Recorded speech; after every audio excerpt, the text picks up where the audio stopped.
McIntosh teaches AI non-stop. Success is his game, marketing's his fame. McIntosh, the marketing ace, follow his lead to the winning place with AI and a color spin. Join him now, learn to win. Learn his way, don't delay. If you do, you'll make your fortune today. Anyway, hello and welcome to the broadcast. Did that come through okay? So that's an example of a little jingle. It's a really silly jingle, but it was written, composed, sung, and all the music done by AI. And literally, I just said, write a song. Here's what I want the song to be about. I hit a button, put it into a piece of AI, and boom, I have a jingle. Cool, right? Yeah, it's a little corny, but hey, whatever. It was fun to make that. So today is not about AI music, despite my funny little jingle there. Today we're going to be talking about some really powerful stuff. I have 3 really important segments we're going to cover today, and then I'm going to answer all of your questions when it comes to using AI in your business, or to start a brand new business, or to grow an existing business. How to make money online in a variety of different ways. And today we're going to cover 3 of them. First up, we're going to be talking about AI image generation. And I'll show you 3 ways that you can generate profit with an AI created image. And then I'll show you all the step-by-step procedure, including the tools that I use, exactly how to do it, and step-by-step, so you have detailed instructions on how to actually create AI images that you can use in your business, in your marketing, or to just make money. And then we're going to be talking about a brand new thing that has come out in ChatGPT. So if you use ChatGPT in your business, there's a brand new release that I'm going to talk about. I'll show you how to use it, and it is incredibly powerful, especially when you mix it with some of the earlier training that I have done on. Basically, you can do research with AI to have it tell you all about your target customer. This is also called your customer avatar. So if you followed my earlier trainings on using AI to get a customer avatar, then you're going to be all set to use this super powerful new tool that OpenAI has released in their ChatGPT project. And then finally, the third step today, we're going to be talking about, it's part 2 of our commission chain reaction training. This is where you use digital courses created by AI to make profit with affiliate links. So you get to earn commission by selling courses. And there's a whole method to my madness where you can create profit. It sets off a chain reaction. You get a bunch of free traffic. You make a bunch of commissions, and everyone's happy. So we're going to be talking about part 2 of that training series today. And then a little housekeeping before we dive in. If you're not following my channel here on YouTube, what's wrong with you? Click the subscribe button. You'll see it usually down below my video. I think it's usually over here somewhere, but click that. Sometimes actually it's on the other side. There we go. Whichever side it's on. Subscribe, because we're releasing content all the time about different methods of how to use AI in your business, how to use AI to create a business from thin air, and then everything that has to do with entrepreneurship in digital entrepreneurship today. Always releasing lots of good content. And if you'd like to continue to get that on your YouTube feed and to be notified when we go live, like we're doing today, then you're definitely going to want to subscribe to the YouTube channel, and be sure you do that. And then, of course, we all want to feed the YouTube algorithm. So if at any point during this video you decide that you like it, give me a thumbs up, and that would be greatly appreciated. It feeds YouTube and helps them understand that this content is good, so that they can send it and show it to other people so they can get value out of it too. So we've got a pretty good audience today. So a big hello to everybody.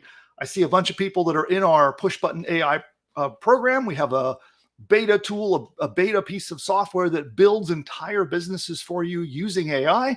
I see a bunch of my customers that are part of that in here today. So hello, customers. Glad you're here.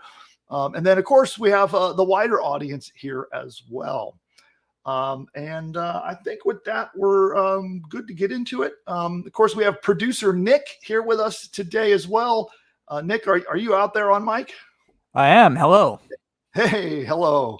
So he'll be there. I won't have a chance to be looking at the chat. It's quite active. And he'll be looking for your questions and commentary and feedback and helping get those to me. So a little bit later, we're going to be doing open questions to any topic we covered today or anything at all I can do to help you. We're going to cover that at the end of the broadcast after I get through our 3 segments of training. Sound good? What do you think? Is it like worthy? Sounds good to me. Awesome. Now let's do this. Let me get my show notes up. That's not my show notes. Oh, I better maybe just mute out all my different ways people can get in touch with me so that they don't interrupt the show. There we go. I forgot to mute the phone and do all that stuff. Okay. Now we are ready, except we need one last important ingredient. Can anybody guess what that is? Here we go. Got to have the caffeine to power the content. That is definitely a must. All right. And on that, we shall get started. First up, we're going to talk about how to make money with Midjourney. And if you're familiar with my live broadcasts, what we do is I'm basically recording segments of content, and each content is a standalone segment that we record, we edit, and we polish, improve, and release to the public in different ways. So I use these live broadcasts as a chance to record some of those segments of content. And so if you see me do retakes or making notes for my editor, things like that, you'll know why I'm doing that during our live broadcast. But on this, let me get my teleprompter wrangled, and we shall get started. Okay. And also let me get my screen sharing going, and let me get that moved around here. And with that, I think we're ready to rock. Here we go.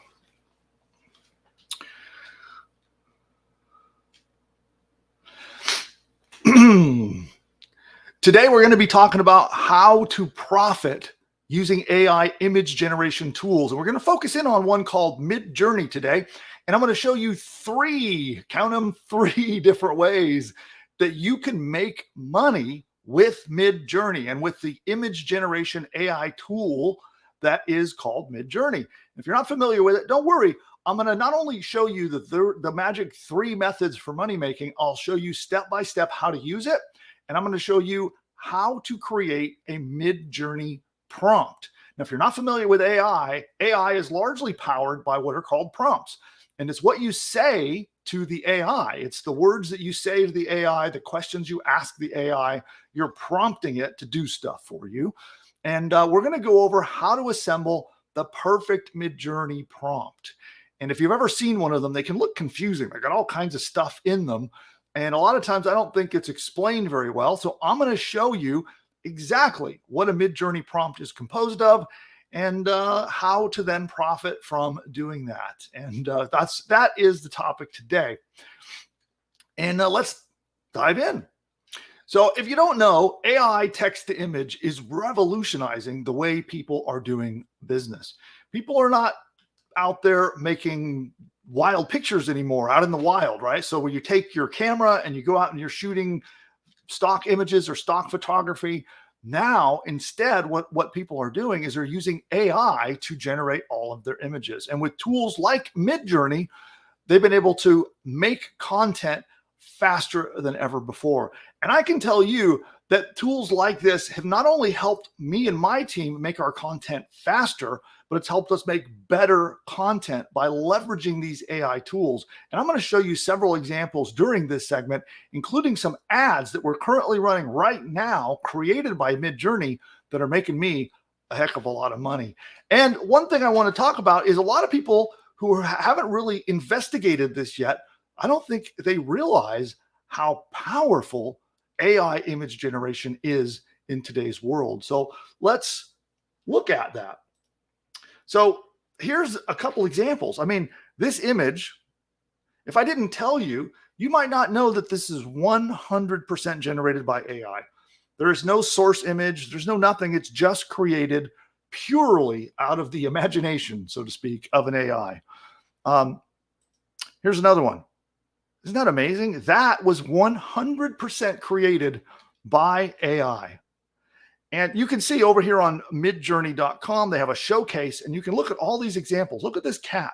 That's AI. Every image you see on this screen, every single one is 100% generated by AI. And you can see a wide variety of styles. You can see photoreal. Look at this. This looks like a real woman, right? That is completely 100% AI. She is not real. She does not exist. She's not a real person. And look at that. I like the cat playing the guitar. I think that might be my favorite so far. But but these are examples of this. And you can browse these at your own leisure. Just head on over to midjourney.com/showcase and you get some examples of the kind of amazing art and photographs and imagery being generated by AI. And before the AI revolution, if you wanted to get a picture or design done of this quality, it would be incredibly expensive. And it would take a lot of time. You would have needed to coordinate it with somebody on whether you want to get an outsourcer to create. You would need like a graphic designer. You might need a photographer. You'd have to negotiate the pricing, work with them to create it, give some feedback, maybe have some edits back and forth, and probably have to go back and forth 3 or 4 times with a human before you actually got what you were looking for. And now you can work with tools like Midjourney, and Midjourney is just scratching the surface. There are many other image creation tools out there, and I'm going to showcase them in a future segment. You can get some examples of even more powerful tools, but we're going to start with the basic tool called Midjourney because I think it's easy for anyone to use. And now you can create designs like this in minutes. So instead of spending hundreds or thousands of dollars and it taking days or weeks, it takes minutes, and it's incredibly affordable. This is not just for novelty here. There are a lot of ways to make money with AI. And this guy over here, let's see if we can find, where is he? No, that's not the one here. Nope. Yep. So note for editor, we're going to be editing this piece of the segment. And my teleprompter went haywire. Let's see if I can get it back.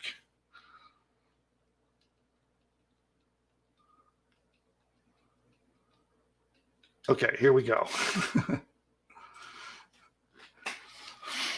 And here are 3 ways people are making money with AI today. First off, it is using stock image libraries. So if you're familiar with that, things like iStock and all the different places that you can go to for getting images. And up until now, it has all been real images that a photographer would take using a professional camera, setting up a photo session, setting up a photo shoot, and taking pictures. And now, instead of using that, you can use AI to literally upload good quality AI images into these stock photography sites, and you can actually get paid royalties for the images that you're creating. So these are libraries like Adobe Stock, and they'll pay you when people actually use your picture. So you create a really cool looking AI picture. Like let's say, for example, you come over here and you create the picture of this woman, and they use that picture in one of their ads. Well, then you get a royalty and you get paid for it. Maybe this translucent apple, right? If they use any of these that you would upload, you actually get paid the royalties for having generated that image and uploaded it into there. And let's see here.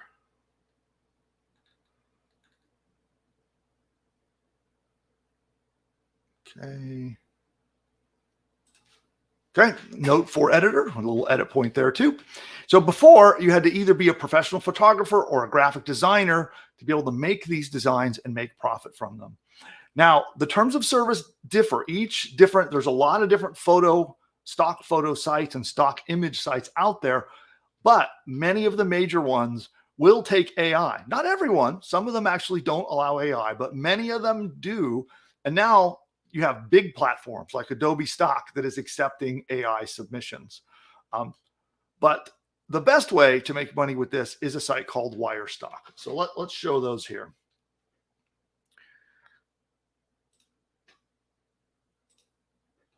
So here's Adobe Stock, and you can see here, you can either download and pay for images if you're looking for images that you want to use, or you can sign up as a contributor and upload your own videos or your own images. And those you get paid for when you upload. So that's an example. And here's Wirestock. And Wirestock is a platform that allows creators to submit their artwork. And this includes AI artwork. And it will automatically publish your stock artwork across multiple platforms. It actually becomes, you go to one place, you upload your stuff, and then it takes care of distributing it. It'll put them out on a bunch of different stock image sites. So you can see here this example, right? You upload your AI image, and then it spreads it all over on a bunch of stock image sites. And anytime somebody pays to use one of your images you generated with AI, you make profit. Now, the only caveat with this is that you have to be sure you're not submitting stuff that is copywritten, okay? So don't do things like don't generate pictures of Disney characters or Marvel characters or Star Wars characters and stuff like that, and submit those to these sites. Instead, you want to submit kind of more generic, non-copyright characters. It's important not to do that, okay? So that's method number one. Method number two is if you have an existing business and you need to run ads, and I am crushing it with this right now. So we are actually running ads created 100% with AI, and they're beating, I'm doing not only images, but I'm doing videos as well. And they're completely beating all of the old traditional types of images and photos that we used to use. And you can really boost your marketing performance and drive more traffic, more profit. You can drive your cost per click down. And we're finding a lot of success using AI images in our advertising. And usually, again, it's the same process. If you wanted to create original creatives that you're going to use in your ad campaigns, it takes money. You'd have to pay a designer and work to get a good image, edit it the way you want, and back and forth and all the stuff that comes with that. And now it's all gone. You just go to your favorite AI image generation tool. And right now, I'm going to recommend you use Midjourney. That's the easiest one. And in minutes, you have AI creatives. Usually in just minutes, you can have a choice of 5 to 10 different AI images that you can use to make profit with your business. Now, the thing that I really like is you can do stuff that is out of your reach before. So in the past, imagine if you wanted a model standing in the photo pointing at something, or you wanted a certain type of a scenario that played out, and you had to pay someone to hand design or hand paint or set up a photo session and shoot that. And now you don't. Any kind of an ad image that you can imagine, you can now make reality with Midjourney. And I'm going to show you, I'll show you a couple examples of ads I'm running right now. And so you can see for yourself how this is working. And I'll show you how to make these ads in just a moment. So let's take a peek and I'll show you some of those ads. So there's an ad right there. This was generated in Midjourney and it is doing really, really well for us. This is an ad running on Facebook. Here's another one. Again, this image was 100% generated in Midjourney, and it's doing really well for us. And this is a more advanced thing that we'll be talking about. I did an entire training session last week on how to make these talking images, but the image was made with Midjourney. And you can reference some of the training we did in the past. You can look at the training sessions we did last week. And if there's a short video on it, we'll link to it down in the description below. But these are examples of ads doing really well. And you can see, like, it's doing well. It's getting engagement. We're getting likes. We're getting shares. And this is a profitable ad. In fact, right now, this ad is my most profitable ad that we are running right now with our social media advertising. So these AI images are better than anything I could use in the past. They're getting me higher click-through rates. They're getting me more leads, more customers, and they're really boosting our profit. So don't be afraid to use AI in your advertising. Okay. That brings us to profit method number 3. That is print on demand. Now, you might be familiar with print on demand, but essentially, this is a business model where you upload your designs, like for a mug, a t-shirt, a hat, keychains, things like that. And then you upload them on one of these sites. And then when people buy the merchandise with your image on it, you make profit. So could be a t-shirt. Let's say you design a funny t-shirt that you have created with AI in this case. And people are downloading, or not downloading it, they're buying it and getting the actual physical shirt with your AI image on it. You get paid.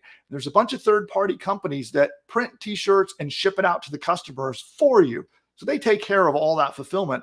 All you have to do is use the AI image generation technique I'm about to show you, upload those following our instructions, and you can make profit with this technique. And there are tools like Printify that are helping people do this just right now. And let's take a look at Printify. So Printify helps you sell and create custom products of all kinds.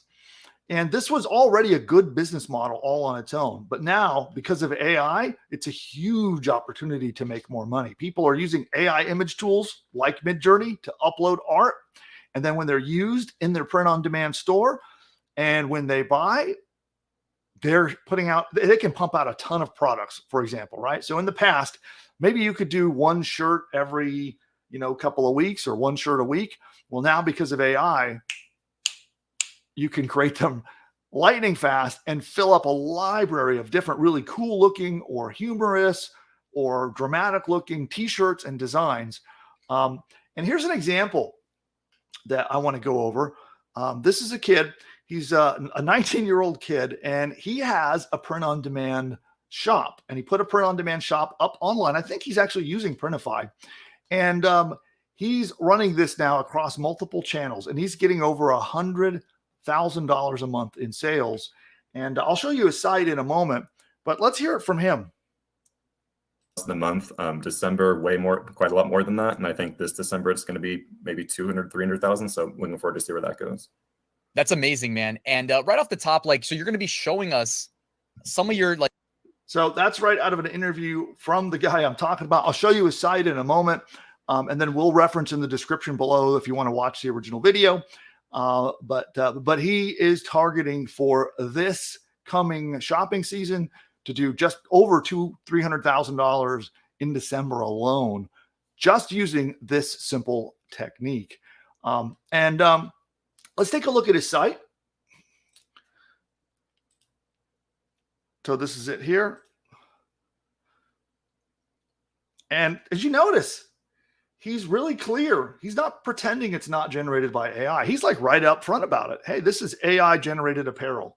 And so everything you see in his shop is created with AI. Okay. So let's take a look at some examples. Okay. So you can see like little posters and art, sweatshirts, stickers, t-shirts. I like the pug with the top hat. That's pretty funny. So you can do all of that here. And he's making a hefty profit doing this. Now he's got a mixture of different kind of listings, and a lot of them are using AI to come up with all these designs. Crazy. So you might be thinking now, how do I do this? Right? Okay.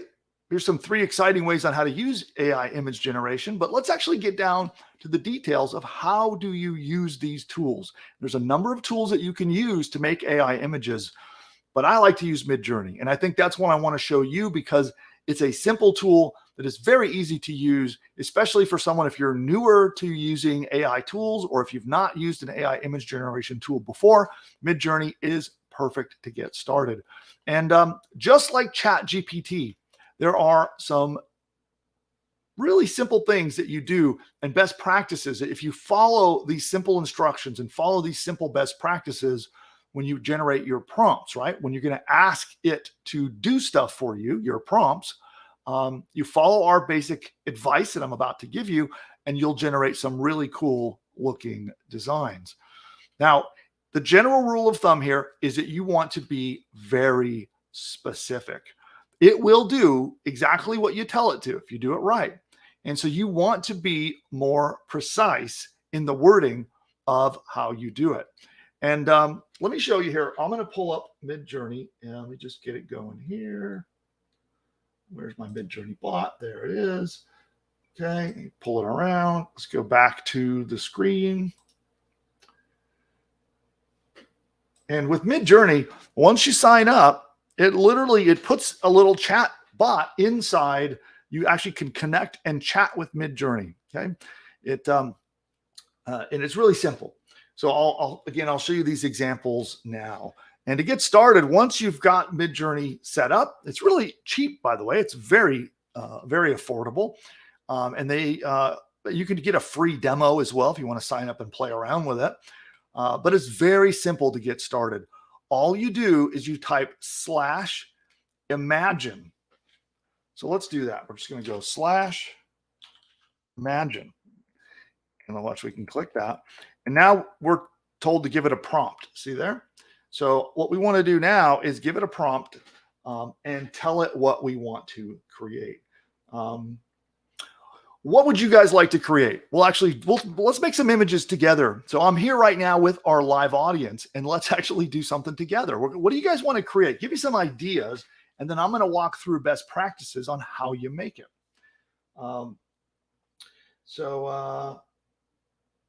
Actually saw, let's talk about this. A sci-fi golfer on the moon hitting a golf ball to Earth. Pretty creative, right? Let's submit that and let's see what happens.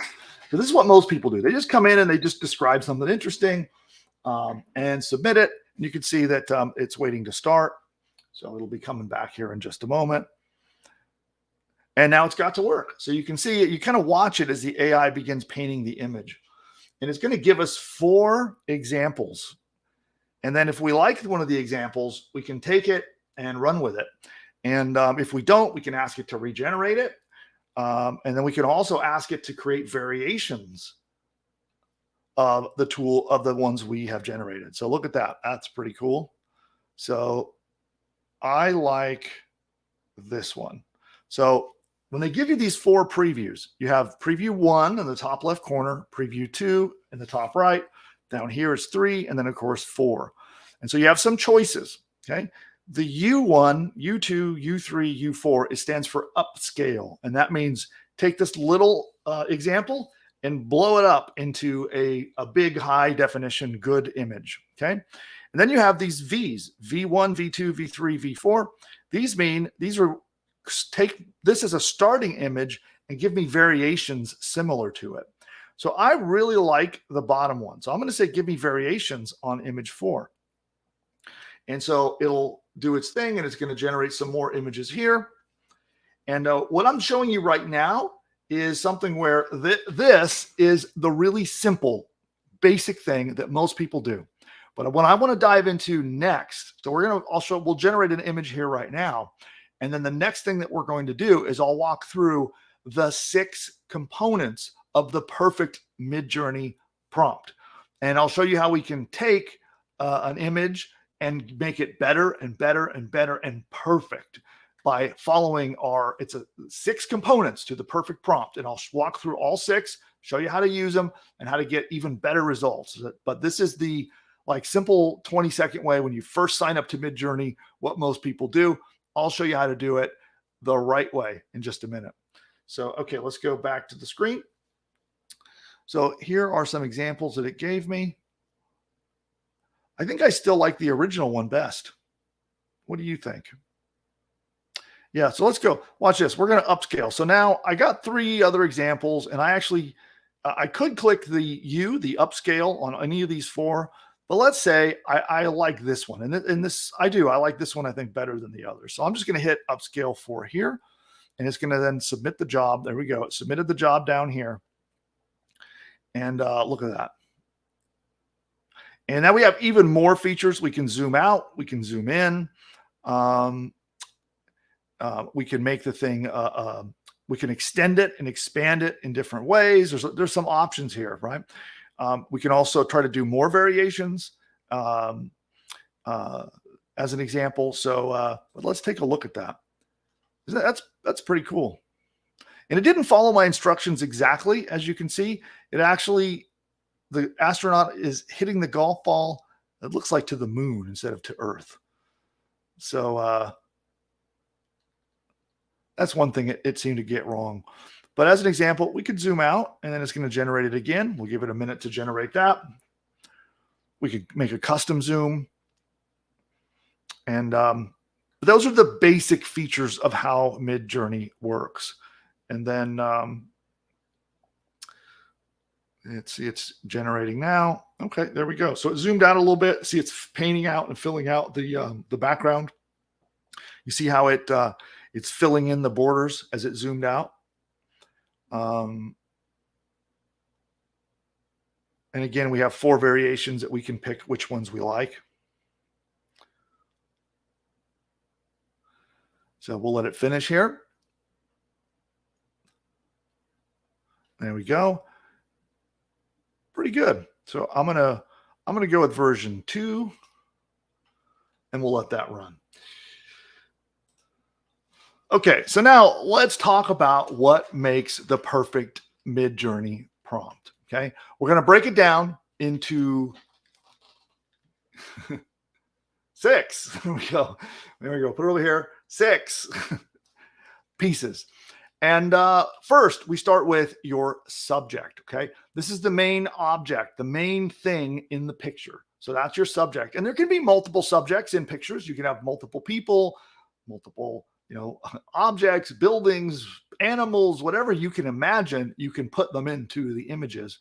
And you have to specify that in your prompt. Okay. Now, examples of a subject could include a golden retriever, a yellow submarine, a New York City skyline, a fleet of pirate ships is an example. And so you decide what your subject is going to be. And that is step 1. Part 2 of your prompt are the adjectives, right? Or the things that describe it, the properties of your subject. And for part of this prompt, it describes the details of the subject in the image. If it's a person, what are they wearing? What colors are in the image? What kind of a cat? What kind of a golden retriever, right? You could make a giant golden retriever, for example. You could make a small golden retriever. You could make a happy, a sad, an angry, right? These are all of the descriptions of the emotions you want to convey, of the details that are in the picture. And actually, this might be the most important component of a good prompt, because the more precise you are with the adjectives describing your subject, the better your image is going to come out. Now, you saw in my demo example there, I didn't really describe much. I just basically gave a basic description and it did a great job. But I could spend some time in getting very precise. I could say what kind of a helmet I want the astronaut to have. I could talk about what colors I want the Earth to look like. Excuse me there.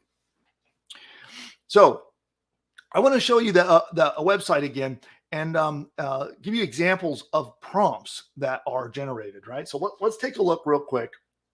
We'll come back here and we'll come back to Midjourney in a moment. But if we go back all the way over here, you can see examples of prompts. So this image that is generated over here on the left, this is the prompt that they used. And it contains all the elements of the perfect prompt, which I'm going to continue describing all 6 parts of it. But you can see here they're describing an African old warrior chief in tribal panther makeup, gold on white, side profile looking away. So here's another one. Raw photo, an astronaut stands on the shore of a lake. An astronaut geometric figure against a glowing large neon rectangle. Okay. And this library here on Prompt Hero, you can look at a lot of them. So like, let's say we come down here. Let's say we really like this, this warrior here. Okay. And there you go. This is the prompt used to create that warrior. So what I recommend is after you've watched this video, you can go back over to Prompt Hero and you can take what we've taught you and take a look at the prompts, and you'll start to see and understand how these 6 components of a perfect prompt are used to create these images. And now, as far as adjectives go, some common examples that people will use is also things like hyper realistic. So if you want something that looks like real life, you can say hyper realistic. You could say beautiful scenery. You could say colorful, things like that. And so that's the second part of the perfect prompt. The third part is the action. What activity do you want depicted in that image? Now, this is what the subject is doing, or this is what is happening in the photo. An example might be a golden retriever sitting on a chair, or a car driving down the street, or something like that. So that's pretty self-explanatory. What do you want to be going on? The action, the activity in your image. Fourth, the fourth part of your prompt is your background, because these image tools will just make up backgrounds, and they can usually are really cool looking, but it will just make them up and they'll be somewhat random. But if you specify it, you can describe the setting. What's the subject going to be sitting in? Where are they going to be standing? What's going to be behind them? What other things are going to be in the frame? And if you don't specify this, sometimes Midjourney will put them in all kinds of weird places. You know, I intentionally put that astronaut on the moon, but sometimes if you don't specify, your subject might be on the moon. And that brings us to the fifth part of the prompt. And this is the style, okay? This could also be described as the feel of the picture. And here's where you lay out the color schemes, the artistic school of thought, the medium of the image. Like, you can have it create oil paintings as an example. You can have it do watercolors. You can have it do black and white sketches. You can have it do comic book style.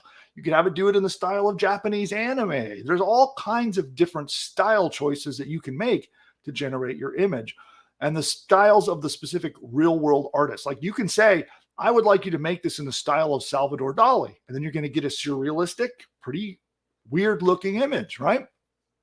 Or you could say you want it to be in the style of a famous photographer. You know, you could talk about what is that? Ansel Adams, who does the landscapes.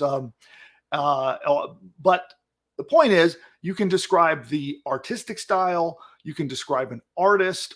You can describe a genre, and it will do the image in that style. Now, examples of these, you could say you want an abstract image, you want concept art, you want it done in the style of an impressionist painter, could be an example. You want an ink illustration, a Polaroid photo, an old style black and white photo. You could even name the age. You could say you want an old style black and white photo from the 1940s, and you're going to get one that looks date appropriate. And that brings us to the sixth and final part of the perfect prompt, and that's the composition. And here is where you give any technical details about the layout, the arrangement, or for the overall image quality.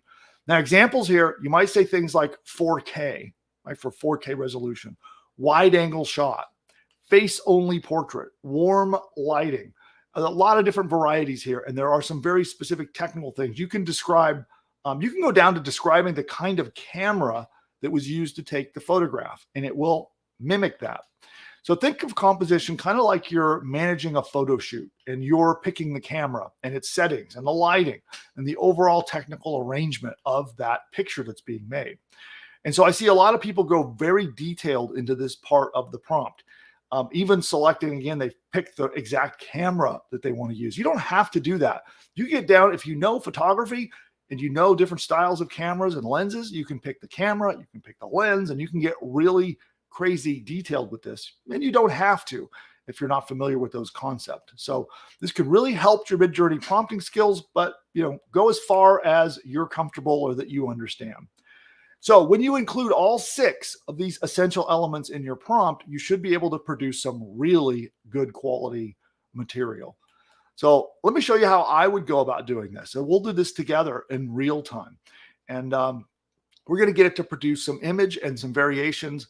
And earlier I asked for some examples of prompts that of subjects that you might want photos of. So I didn't get a chance to see it. And then I don't know, Nick, if you're producer Nick, if you're out there, did you have a good example? I didn't get a chance to see it, and now they're gone and out of the chat.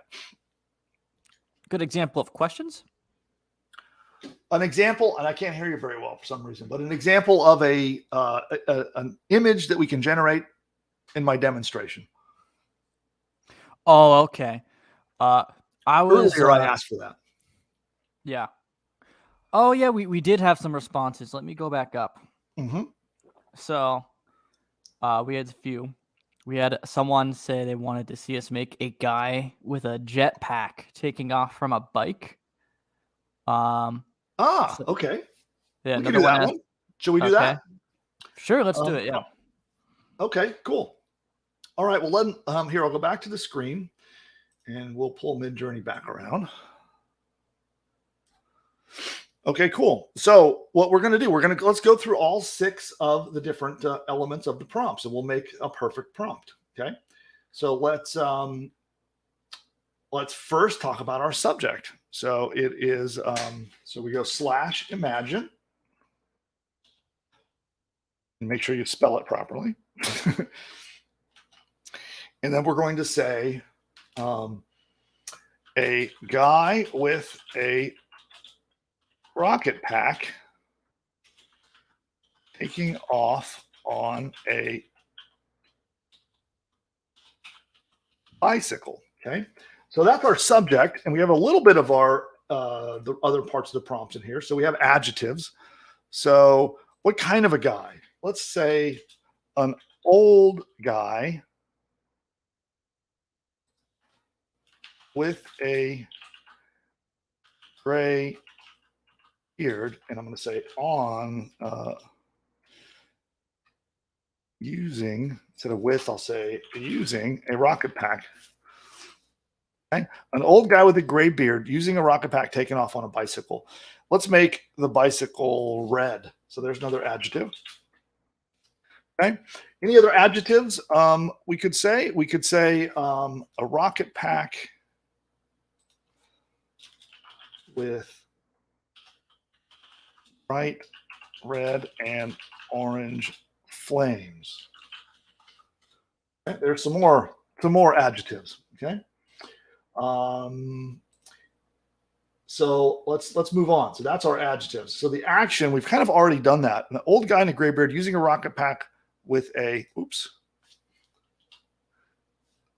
with bright red orange taking off on a red bicycle, taking off from a busy freeway. Okay, so now we're getting into the action and our backgrounds. I'm kind of doing a little bit of step 3 and 4 here. So the action is a guy is using a rocket pack taking off from a busy freeway on a red bicycle. Okay, now the background could be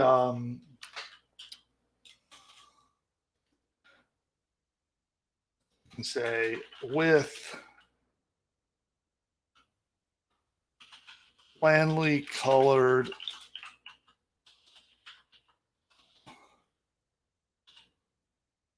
cars on a red bicycle. Okay, so we've got our background, we've got our action, we've got our adjectives, we've got our subject. Now the final element is the style. So what style should we do this in? Do we want to do it photorealistic, or do we want to do it like oil painting style? Or producer Nick, you have a vote. What style should we use? I feel like, and I see a lot of people doing this, you should say dramatic. A lot of people use that as a style tag, and it seems to produce some pretty good stuff. Okay, so I'll just do that. And then finally, we got our composition. Okay, and that's actually where we get into the technical details in terms of what we might want the image to look like.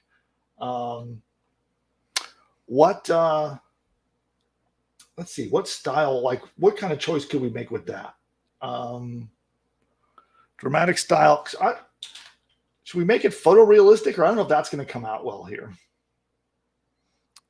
I think it's worth a try. Yeah. Okay. photorealistic. Okay.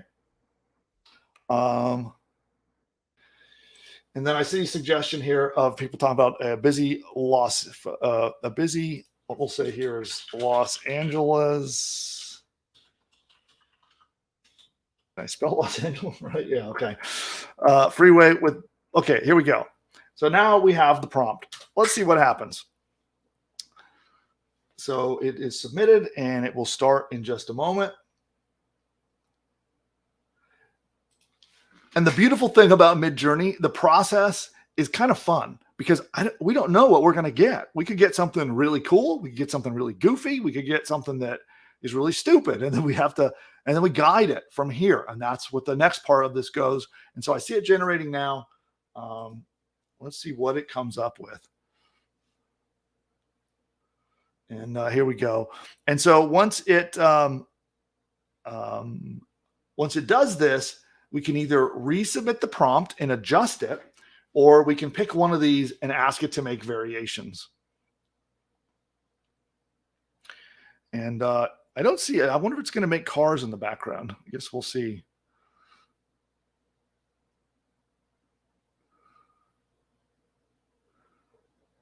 And what's funny is on one, it actually made a motorcycle. So, two of them are motorcycles. The only bicycle is this one. So let's do variations of 4.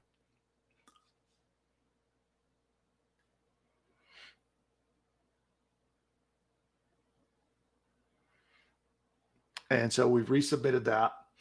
And so one of the other interesting things is sometimes if you resubmit the exact same prompt, you'll get different results. It isn't exactly the same each time. That's something very interesting about this process. And so now we'll spend some time doing this. We could tweak our prompt. We could resubmit our prompt, pick which variations we want. We could adjust our prompt description, like if it's doing something that we don't like. You can adjust the prompt and come down to your image. And so, let's say that you have some product or service that people would use while they're sitting in traffic, or it's a product or service that helps them, overcome their schedules or their delays from sitting on the freeway. You could use this in an ad, right? You could use this image in an ad totally. So let's take a look. Yeah, there we go. So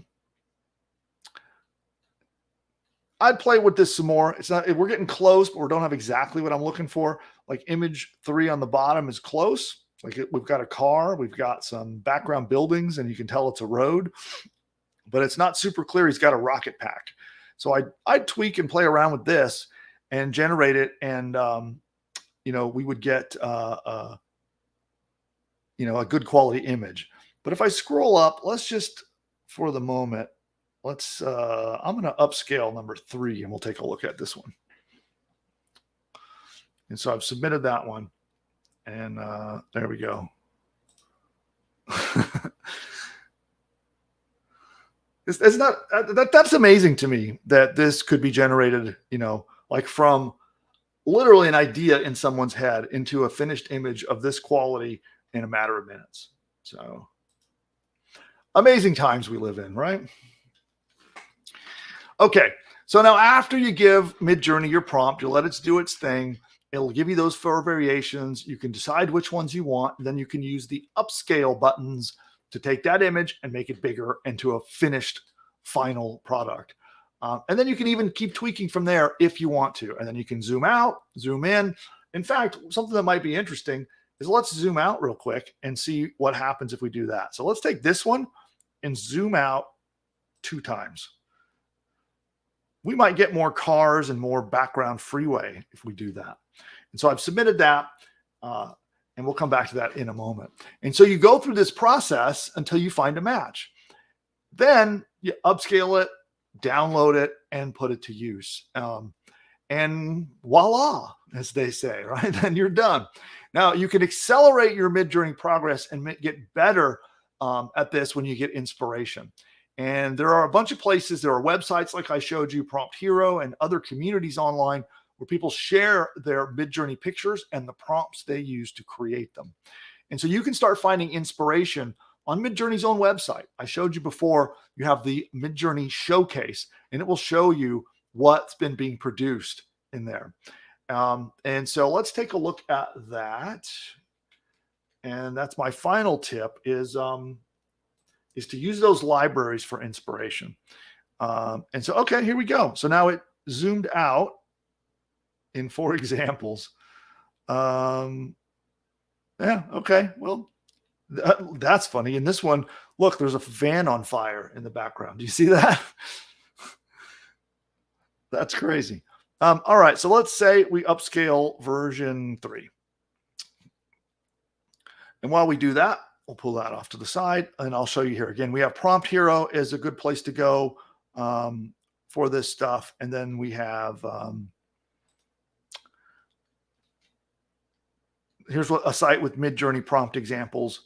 So each one will show you, like if you want this style. That was a very simple one. Tiny, cute, adorable, ginger, tabby, kitten, studio light. All right. Here's a little girl with light brown, short, wavy, curly hair and blue eyes floating in space, gazing in wonder at a quasar. Clear, detailed face.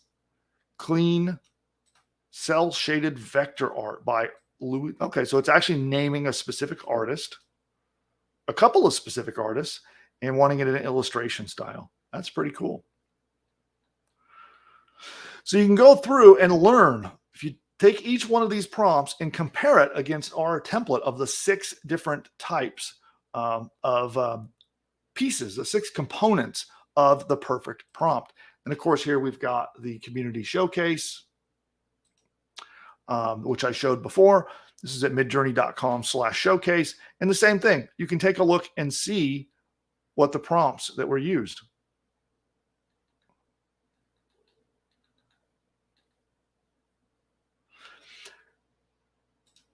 And with that, you have everything you need to use Midjourney to generate profit. And so you can use these images in your blog posts. You could use them on your website, in your product videos even.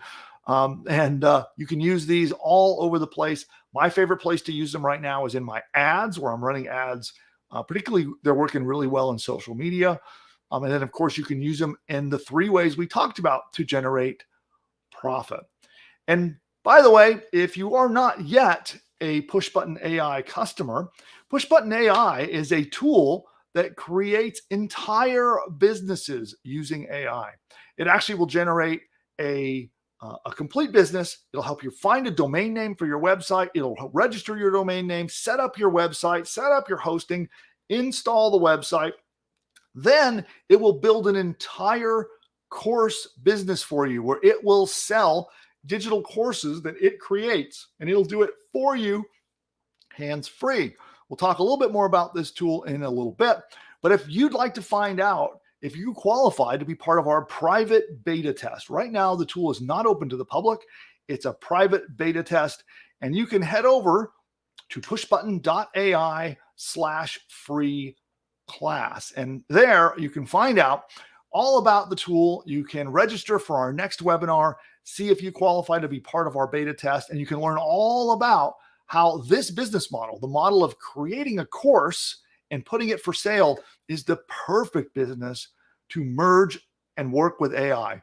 And so we've dialed it into a point where everything is done by the AI. Your whole site set up, everything, all the content is written by the AI.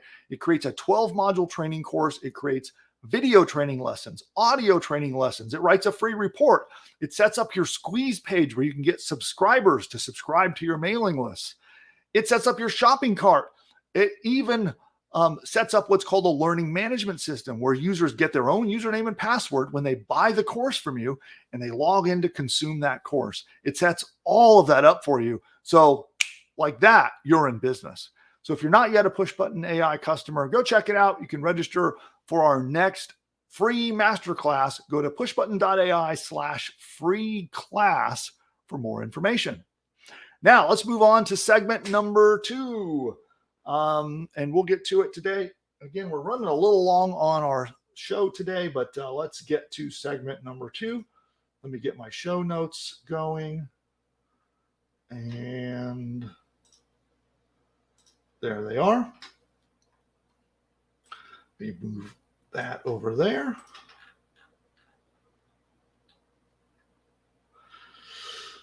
Cool. So I've got that. And one thing I want to do is go to, there it is. Okay. Let's move on to segment number 2.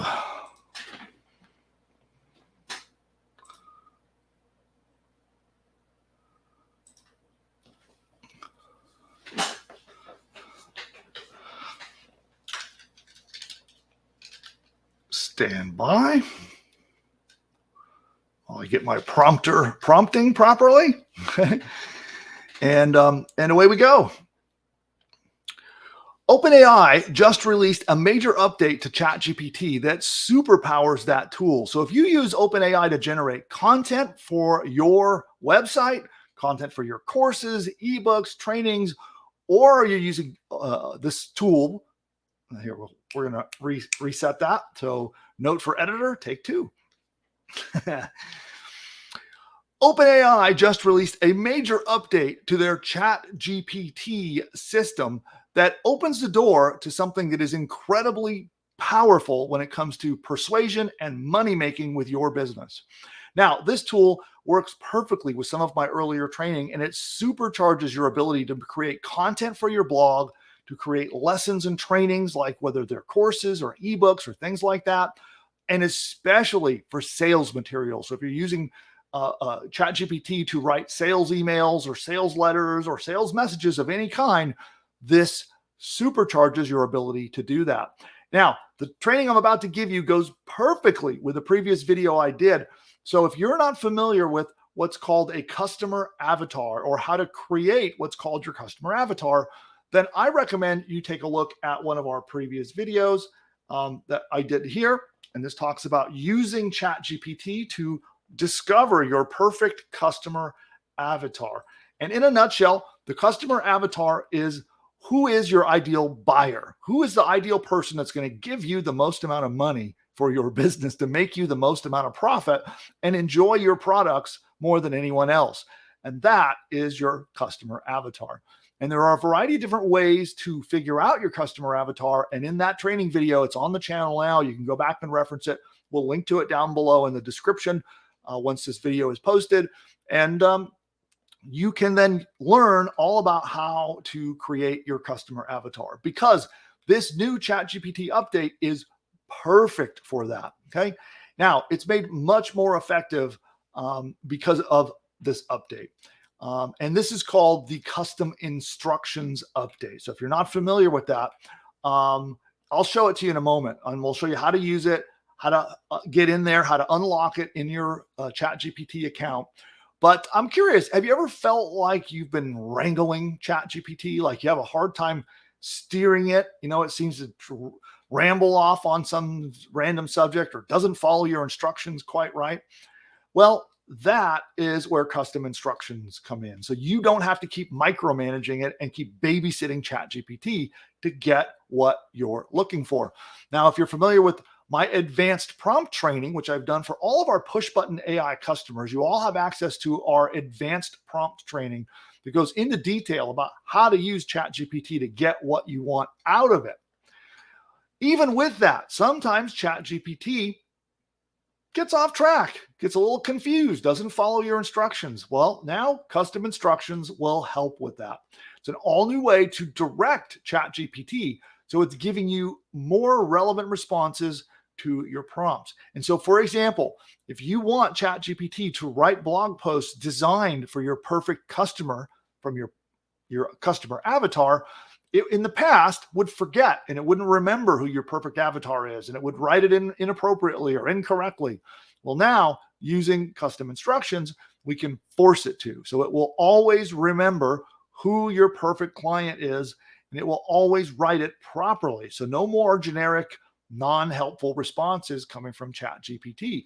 Custom instructions will turn ChatGPT into a fine-tuned precision instrument and not just like a blunt force tool that you're used to, to beat out your content you're looking for.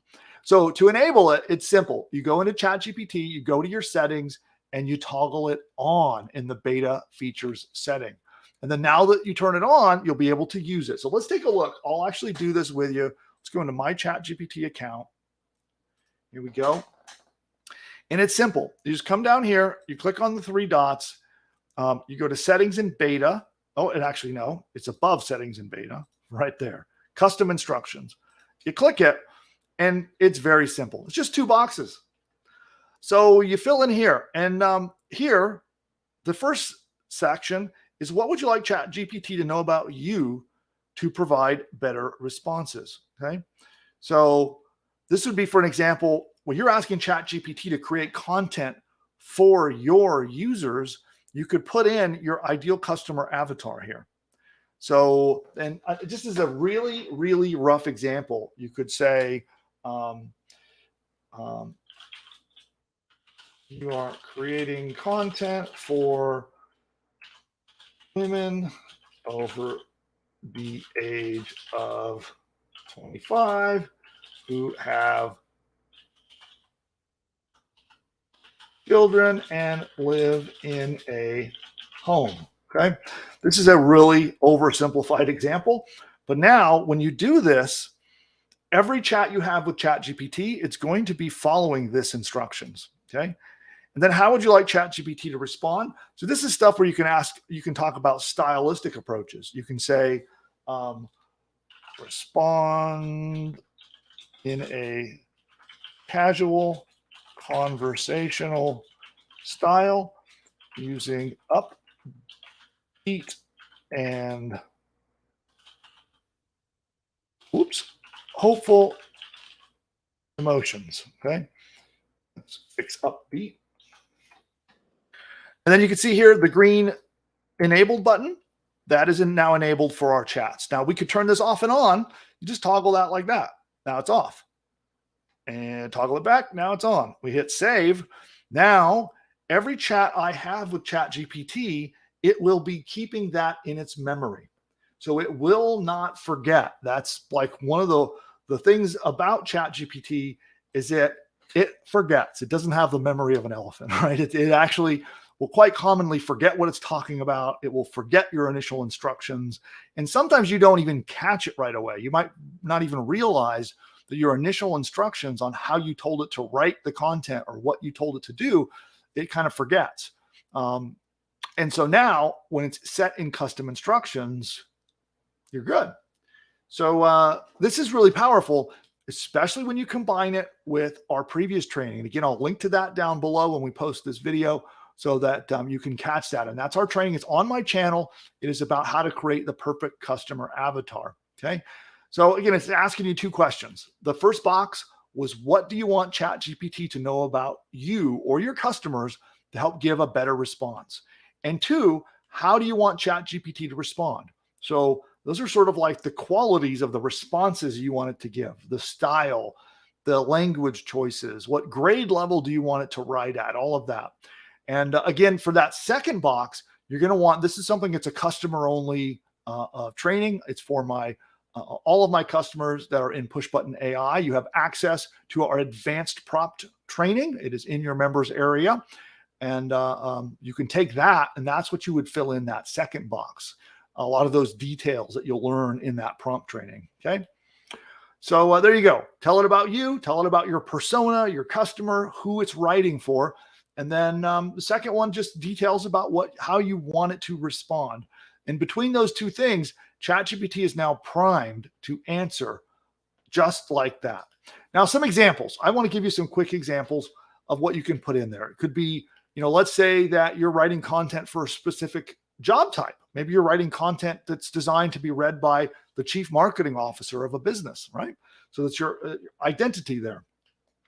You could talk about current challenges that the person that you're writing for might have, current goals or objections that person might have, the area of expertise of who you're talking to, background information, all of that.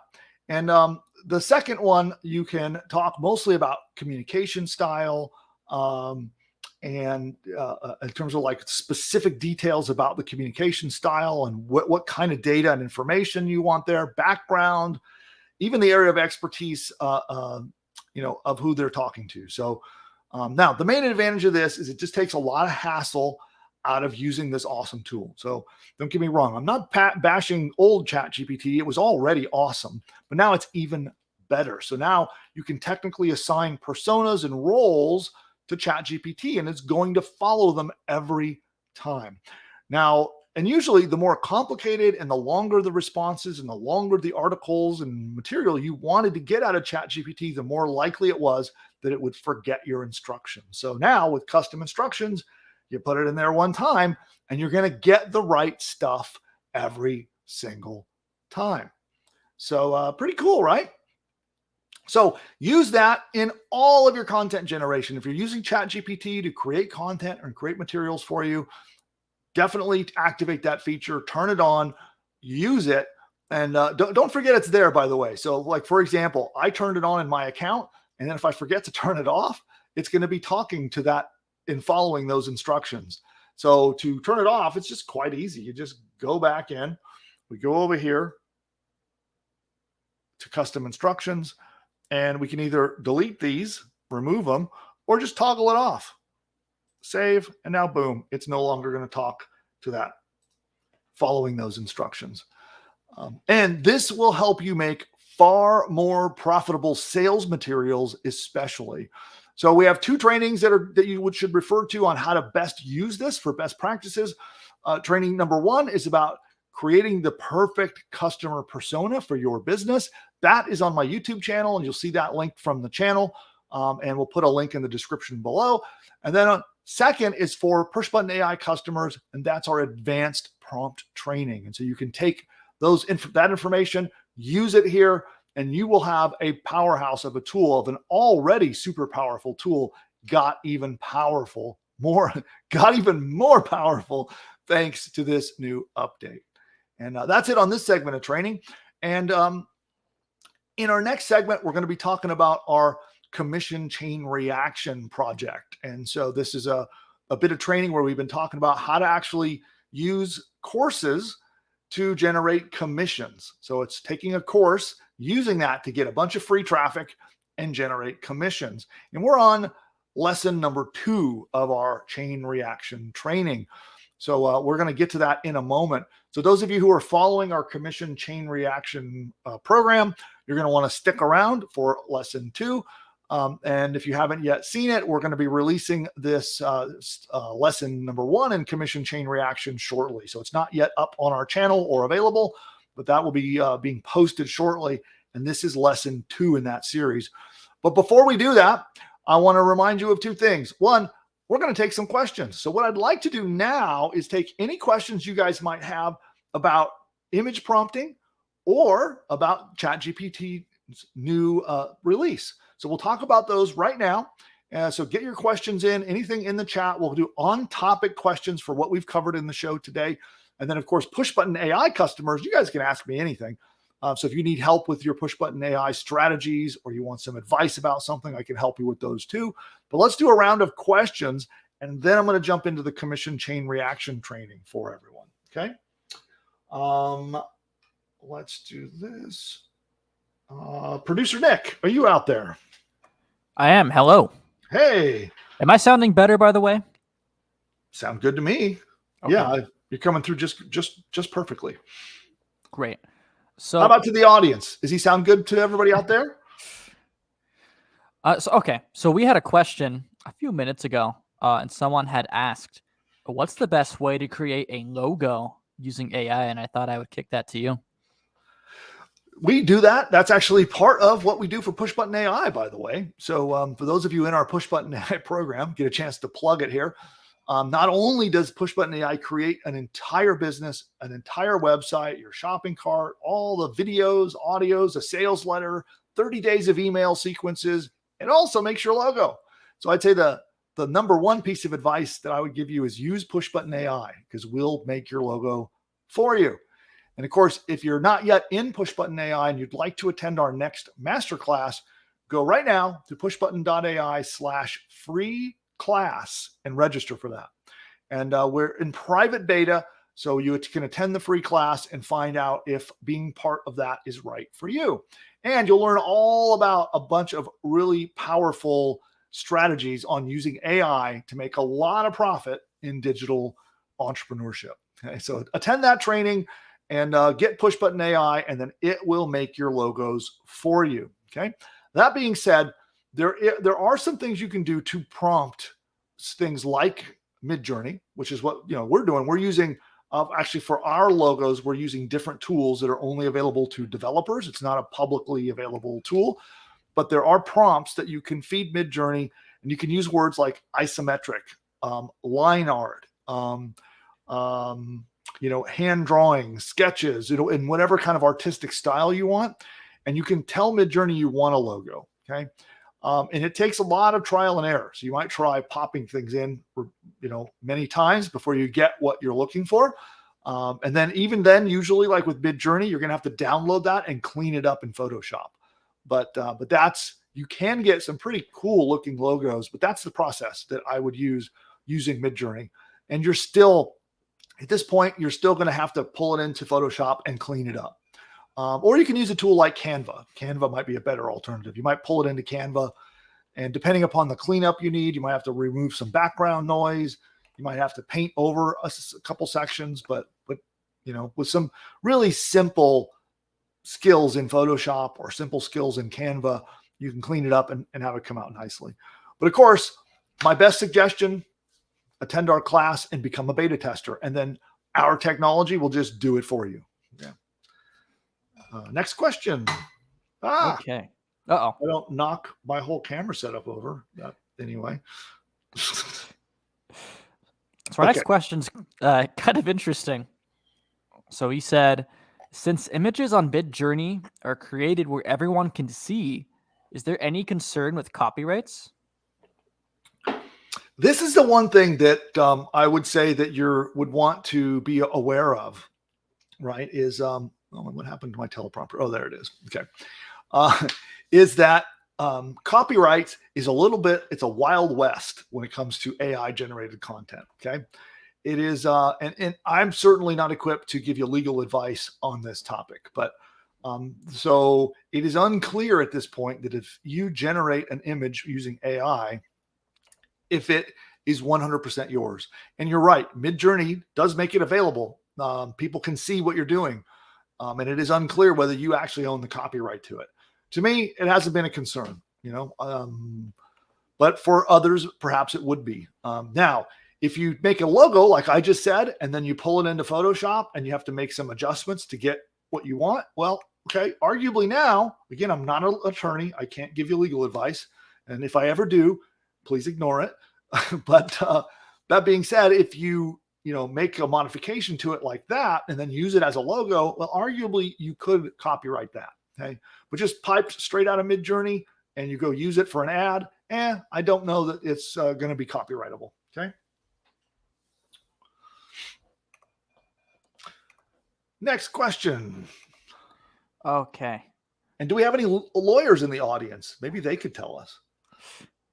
We had a comment on that just now. Don't pretend to be a lawyer. If you are a lawyer, then let us know. I don't know if Noxious is a lawyer, but he's saying currently there is no copyright protection on AI generated content. Yeah, I don't think that's 100% accurate, but I think you're basically right. Maybe if we have any intellectual property attorneys in the house, they can they can tell us. And then Madam Butterfly, who's a PushButton AI customer, says, if we use our own Discord server, would all the images / prompts still be publicly available, or are they quote unquote hidden from public view? That's how I use it. So I have Midjourney set up, and this is going to get complicated for those of you who are not familiar. I don't know if I want to get into explaining this. So there's a tool called Discord, and it's a chat tool for those of you who may or may not be familiar with it. And Discord is where you talk to Midjourney. It's basically just a chat app. Think of it as like a glorified version of Skype or Facebook Messenger, but with a lot of other features. So you download Discord, and you can set Midjourney up so that you can talk to it directly. And I don't know. The honest answer is I don't know. And when I did it, like when I showed on screen here, I'll pull it back up and show it. But when I showed it on screen, see, I'm talking directly to the Midjourney bot. So this is not an open public chat room. Okay. So you will find, let's see if I can find, where is Midjourney?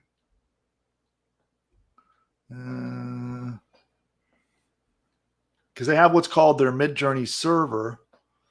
And I don't know the logo for it, so I don't see it. I'm in way too many. It's future tools, human loop. Okay, I don't know where it is. Okay, but anyway, they have a public server that you can go in and talk to, and that's not what I'm doing. I'm chatting directly to the Midjourney bot, and I don't know. I don't know if this is private. It might be, is the answer to that. But personally, I know, everybody might not feel this way, but personally, I just don't care. Yeah. Next question. Okay. So Fiona says, and this is on the training we did just now on the custom instructions. This isn't Midjourney. How do you use custom instructions when you have different businesses and need different avatars? Yeah, we just have to copy. They don't allow you to do multiple. So I would have like a Word document or a text file or something where you have your different personas saved and just copy and paste them into there just before you start each new session of, if you're going to, talk about business one, you take avatar one, pop it in there, do your work, and then go to business two. And yeah, unfortunately, they don't let you have any automated way to have multiple different custom instructions. We had some follow-up from Noxious, and it seems like he does have credentials. He says, I'm with the legal group that reviews websites for legal compliance with FTC. So there you go. Okay, cool. Yeah, the one thing is, I know there's a lot of, the case law is somewhat unsettled. Again, I'm not a lawyer. I'm not giving anybody legal advice, but my understanding is that. But right now, it is Wild West. Pretty much, if you just grab an image from AI, it is not copyrightable. Now, if you modify it, you customize it, you make it your own, arguably then you could copyright it. But even all the details of this is still winding its way, I think, through the courts. I don't know if until some official legislation is passed, even we may not get any like precise stuff at this point, but it's all good. I just these are just fantastic things to use. And honestly, if I make an image and I use it in my blog post and someone steals it, I don't care. I just keep doing my thing, right?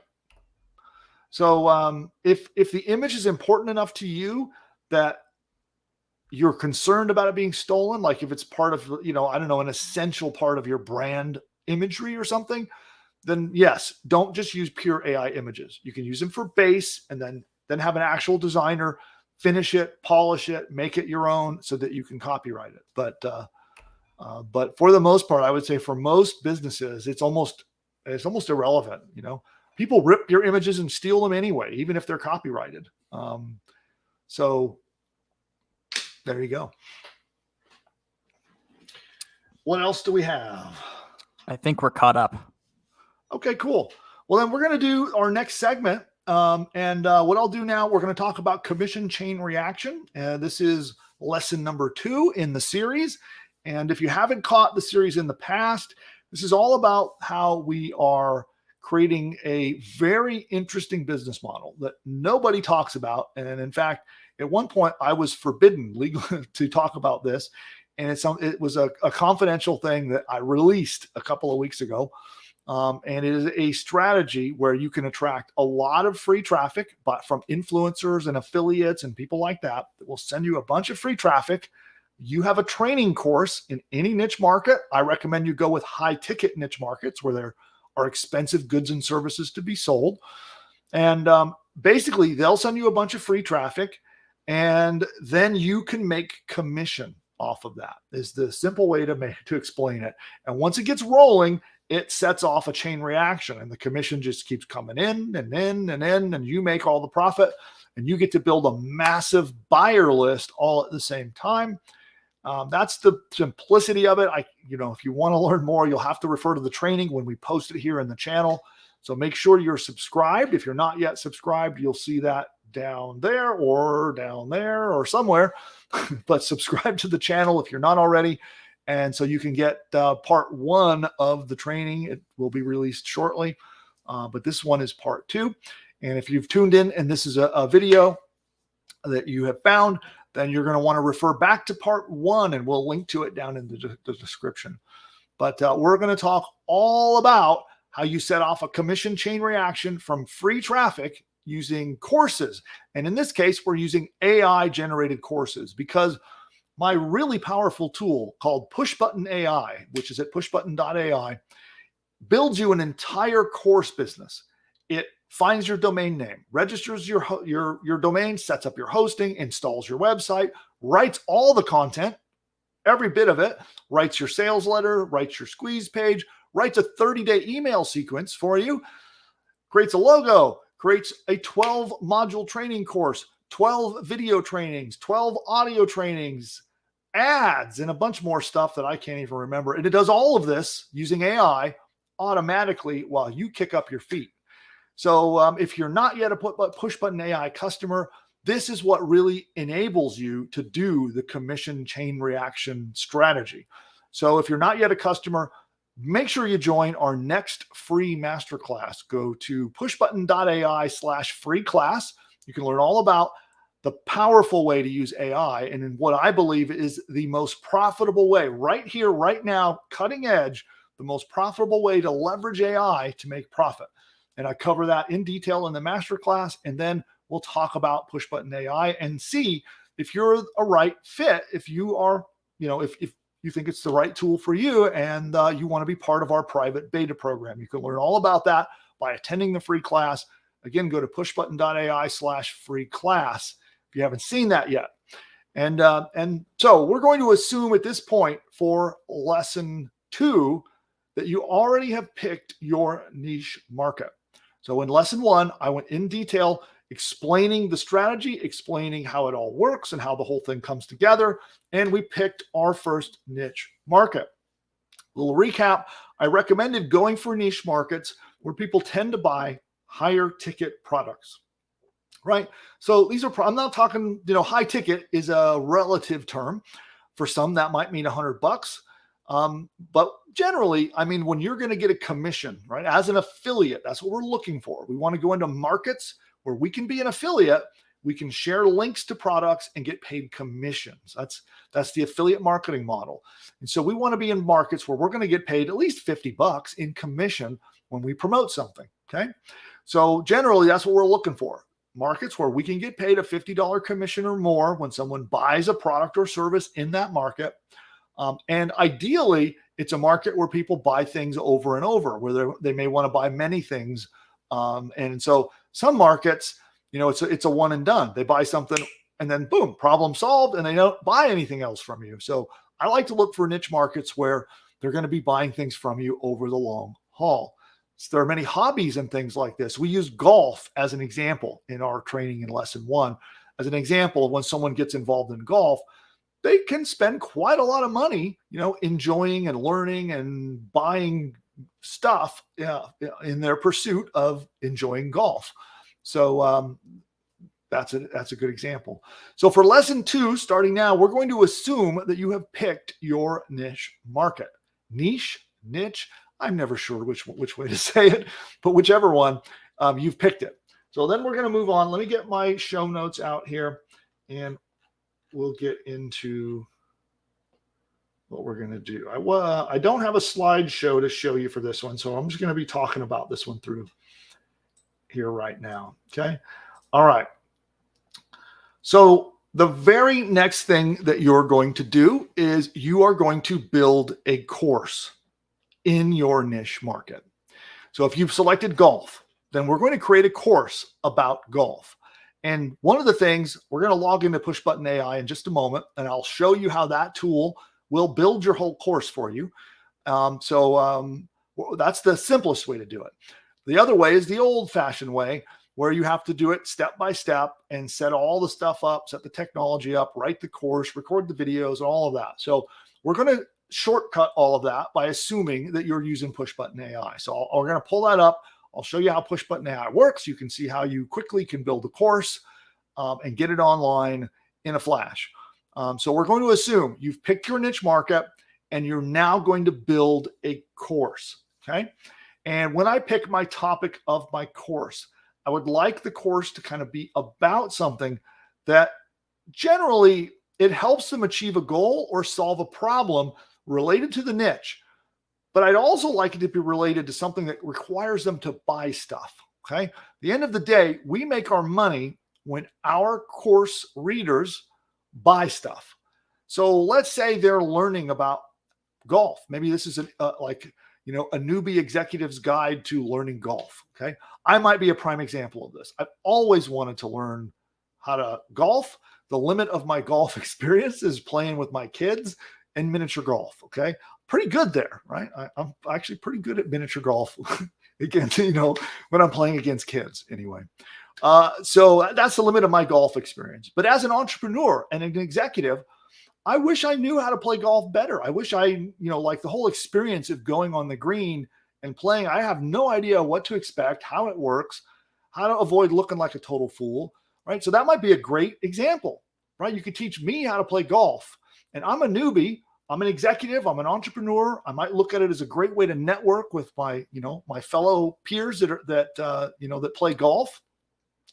And now if I get involved with that, chances are I'm going to have to buy gear. I might want to buy more training, right? I might want to learn how to get at least, not how to look like a fool on the course. But if I get started on this journey, I would buy many things. And so if you can tap into this and golf is just one example. This exists in many, many markets where once someone starts on a journey and you start helping them learn and solve that problem or achieve that goal, they might need to buy more stuff, gear, apparel, more training. If they want to get advanced training, they might be willing to pay for it. So there are lots of different examples of this. So you want to try to pick a topic for your course that sort of lends naturally to that. Another example might be, let's say you're going to make a course on how to set up a live stream, how to be a live streamer. Okay. There are lots of people that whether they want to be an influencer and they want to do a live stream, or they're a business person like me, like I've got this live stream going here. It's a powerful part of my business. Well, you could build a course about how to properly set up and run a live stream. And if you did that, guess what? They need to buy a camera. They need to buy a microphone. There's a whole host of other business services and tools and trainings and stuff you could sell to them. And all of these things have affiliate programs that you can earn commissions for. So there's another example of that. Okay. Now, the other thing to think about is if you're training the topic of your course, it would be great if it would lead into them needing more stuff. Okay. If they would need more kind of advanced training. So you could link to other people's training and get paid commission when they go and buy more training, whether you want to sell them more training of your own or you want to sell other people's training. But once they're done with your lessons, there should be a situation where maybe they'll be at the next level and they might need the next level of training. Or maybe they'll transition from being a beginner to being just a novice, right? And learning that now they need to learn to get, just to the next level. Okay. The next thing is, especially if you're in niche markets where they have to make choices of buying things, like which camera should I buy for live streaming? Well, you can do a roundup post, a review post that has many cameras that you could earn commission on all of them. Okay. So think about markets that might have things like this in them, where they're going to need to make choices between different options and different things that they might want to buy. These are perfect topics to be able to kind of relate to. So when you think about your course, be keeping these in your mind that these are the kind of things that you're going to want to be talking about in the course. Okay. So now, of course, the simplest way to do all of this is to just go to PushButton AI if you're a customer and let it build the course for you. So we're going to need to build our course, and then we're going to need to set up our website. We want our website to be legit. That's the next thing.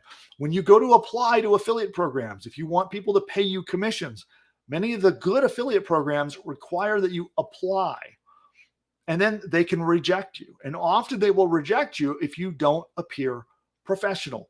So the second thing you're going to do, first, create your course. Second, you need to build a website, and you need your site to be professional, and it needs several things. First, you need real contact information listed on your website. Don't leave it blank. Don't leave it empty. In your footer, on your contact us page, somewhere you need legitimate contact information. And what I'll do is, use a Google Voice number or set up a digital, voicemail service or digital phone service. And I'd list that phone number on the site as well as an address. Okay. So you look legit. The next thing is you want an About Us page and a little blurb about why you built the course or why you built the website. Okay. You also want to make sure you have all the key legal pages, which is like a terms of use page, a privacy policy, things like that. Okay. Also, when you set up your website, you are going to want to make sure that you have email on your domain name. So whatever your domain name is, it's like bill@domain.com. Absolutely must do that. You do not want to be using Gmail or Hotmail or Yahoo or Proton Mail or some other kind of like anonymous email service. You want a professional email at your domain name. Okay. So you need to set up your course, set up your website. Now, the beauty of PushButton AI is it does both of those for you. The AI builds it, does it, sets it up, installs it, activates it, and puts it online for you. So you're a step ahead of the curve if you're in PushButton AI. So I'll pull up PushButton AI. Let's do it right now, and I'll show you how you build your course. Just a refresher for those of you, if you haven't been in there in a while and you haven't built your course yet. And of course, if you're not a PushButton AI customer, then you get a sneak peek. You get to see inside, a peek behind the curtain. So, okay, I'm logged in. Okay, cool. All right, I'm going to share my screen. There we go. So this is in the members area. And what you're going to want to do, by the way, here's your AI Profits course, which includes all of our advanced AI training that everybody in the program gets. Here's your training on how to use PushButton AI. And then what you're going to want to do is go down here to apps, and you want your AI course builder. Okay. If you're ever confused about what niche market you want to go into, you can go to the Niche AI Coach, and it will coach you through and help you figure out what niche to be in. And then once you know, you come over here to the AI course builder, and let's go there. Okay. This is actually really, really simple. So let's say, for example, let's pick my example I just gave, that we might want to make a course about how to be a live streamer. Okay. So let's say we're going to sell to entrepreneurs. I can never spell that right. Is that the right way? And online influencers. Subject is how to launch a live streaming show. Okay. So we take our demographic. That's who we're selling to. Okay. And you can describe this by age, by sex, by all kinds of characteristics, but it's basically who are we selling to? And the subject is, what is our course about? Okay. These are advanced knobs and buttons you can adjust if you need to, but I recommend you just take it by default, and then we hit the fill form button. And what this is going to do is it's going to fill out our outline for what's going to be in our course. So we hit fill form, and now it's thinking. So while that's spinning, we know, oh, that was fast. So now we come in here, and it has given us a list of things that we have. So this is all about this. So let's do this. So subject, let's say step. Gave me a general course, but it wasn't exactly what I was looking for. So this course outline is all about things that we would want to do by having a course. Let's say step by step. Let's see what that does.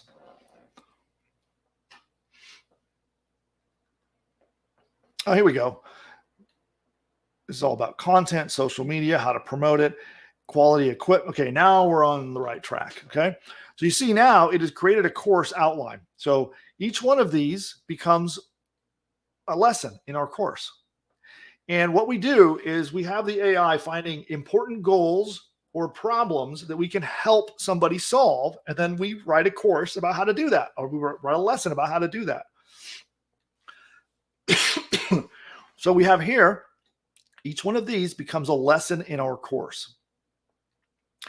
And now right here, choose a streaming platform. There are affiliate programs right now that you can use when it comes to that. There are affiliate programs about what kind of streaming software to use. Then, of course, we have equipment that can be loaded up with affiliate links. And excuse me. Note for editor, obviously edit that out. So now what we do in PushButton AI is we can adjust this, and we have two things. The first column is what each lesson is about. The second column is the benefit of what happens after the person has learned this. So once we teach them how to do this, this is the benefit that they get. Once we teach them how to do number 2, here's the benefit that they get from number 2. And so you can come in here and edit this. Now you can use it as is, and we could just hit save, or you could edit it. So we could talk about, if we wanted to, we could completely change one of these. But for simplicity, for speed, I'm just going to hit save. Okay. This is pretty good. The outline's pretty good. And we hit save. And now we're ready to rock. So we now go on. We need to pick a domain name because we need to build a site, right? Not only will PushButton AI build you your course, it's going to build your site. So let's go to the next step. And here, we're going to tell it what kind of business. It's a course. And we're going to say find domain names. And so now it's going to give us a big list of possible domain names. And I don't know if I'm logged into an admin account. I actually don't know if the next button is going to work. So we'll find out in a moment. But now what we do, the AI has picked a bunch of potential domain names for our business. And on the next page, I'm logged in as an admin, so this may not work. I'm just warning ahead of time. But normally when you click this, then the AI checks the availability of all of these domains. It will register it for you and build your site. Okay, so let's try it out.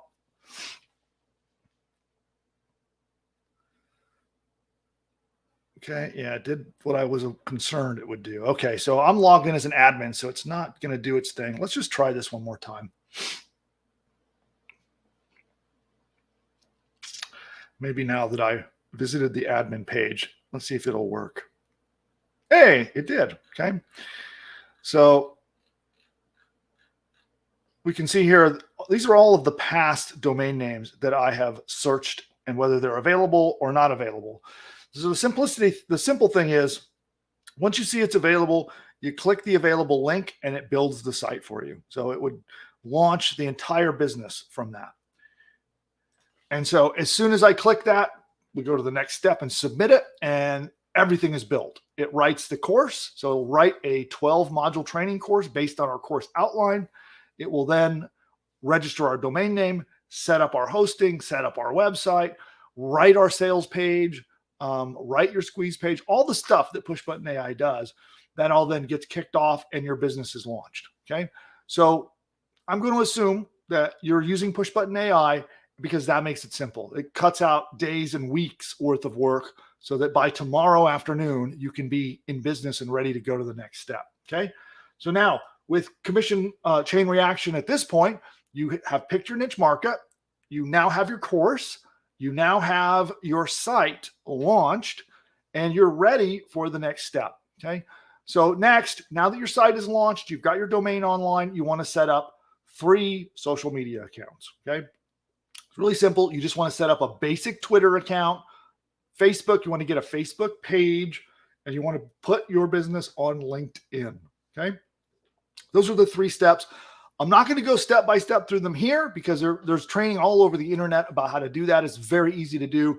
You could do all 3 in 5 minutes. Okay. So you just want to set up Twitter, Facebook, and LinkedIn. Takes 5 minutes to do all three.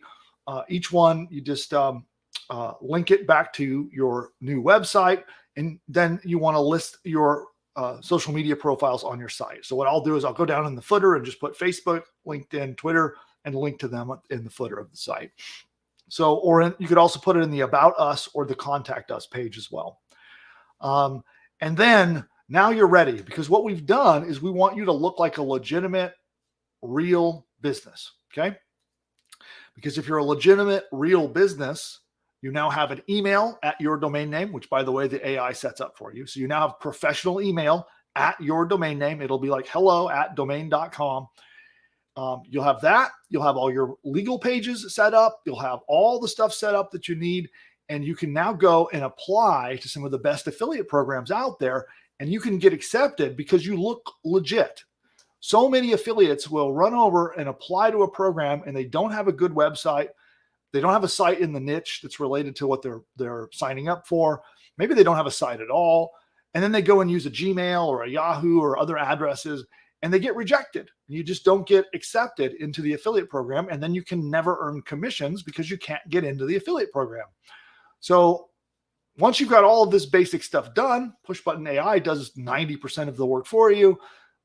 Now you get into the affiliate programs that you're looking for. Okay. So in our next training, we're going to go in more detail, into more depth about finding really good affiliate programs. But the basic is we have a list of affiliate networks. So all of our PushButton AI customers, you're all going to get a list of recommended networks that you can use to go sign up to affiliate offers. There's over a dozen different affiliate networks for different things, depending upon what business you're in. There are affiliate networks for physical products. There are affiliate networks for digital products, for courses, for all kinds of stuff. And we'll give you the full list of the over a dozen different networks and the links where you can go sign up for them. Those will all be in your PushButton AI in your training area. So I'll give you that list. And then one of the things that you want to make sure of is every time you apply to an affiliate program, so you go to their website, apply to their affiliate program, they're just going to ask you some basic information. They'll ask you your contact information, make sure that matches your website. Make sure you use a real phone number that you can actually answer, okay? They might text you, they might call you, they might email you. And if you ignore that, or it goes to a number that doesn't work, you're rejected. Boom, you're done. So make sure that you answered the phone, you call them back, you email them back, because some of them will check to make sure you're a real person and you're legit. Just answer the phone. They're going to ask you a couple questions. They might say like, how are you going to promote? And you say, well, I'm going to put it on my website where I sell my course. Simple. And then you're approved and you're in. So most people don't do this step and they get rejected. So use real contact data, make it match what's on your website, apply for the affiliate program. And again, if they ask you how you're going to promote, you just say, I'm going to put it on my, I have a course about how to do, how to start a live streaming business. And I'm going to link to your business from there. Just tell them that. That'll be good enough. And then at that point, they might still reject you. Even if you gave them legit contact info, you followed all the steps, many of them will reject. If they do, reply back and ask for an exception. Say, hey, I really want to promote you. I think your products are amazing. I'd really like to be part of it. Can you please reconsider? And many times they will, and then you're in. Okay. So if you get rejected, ask for an exception, tell them how awesome they are, get a little flattery and ask for an exception. And then you'll get in. Okay. And now make a spreadsheet, keep track of this. So whether you put it in a Word document, a text file, a spreadsheet, your note program, but just keep track of every affiliate program you've applied to, what product it is, and the affiliate link, and put that into a spreadsheet. Okay. And at this point, you're going to be ready for lesson number 3, which is coming next week. Okay. So lesson 3, I'll be releasing in next week's training, but there's quite a bit of things to do here. So you want to get this stuff done and be ready for lesson 3. And then what we'll do right now is I'm going to kick it back to the audience for questions about the affiliate commission chain reaction project. If you have questions about this segment of training or about commission chain reaction in general, We'll cover that. And then we can cover any question. We'll try to keep on topic at first. Then I'll take any question that you guys have. And then we're going to be wrapping up for today.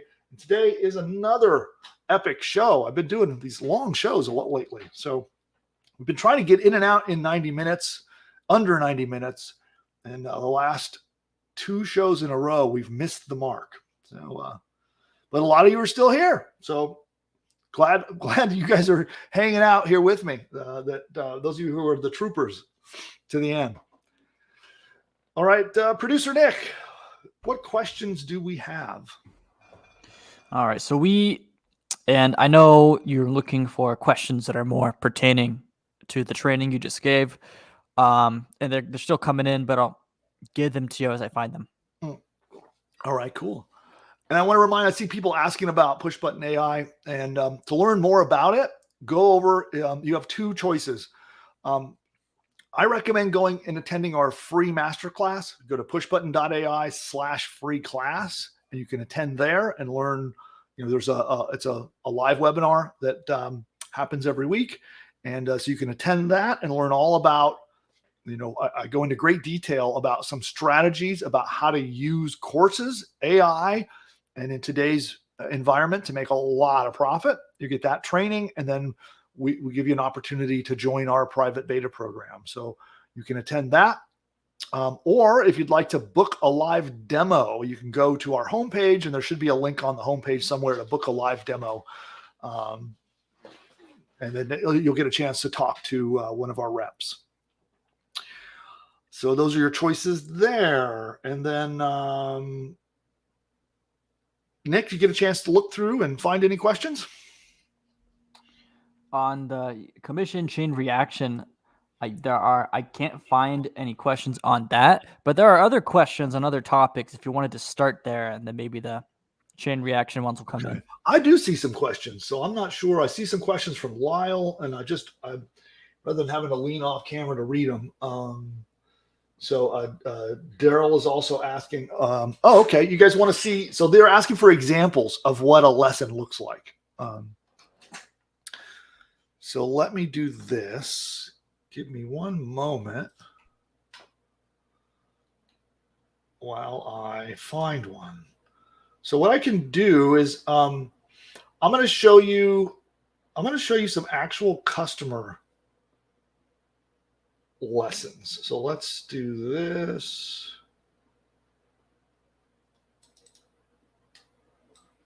I'll pull this over here.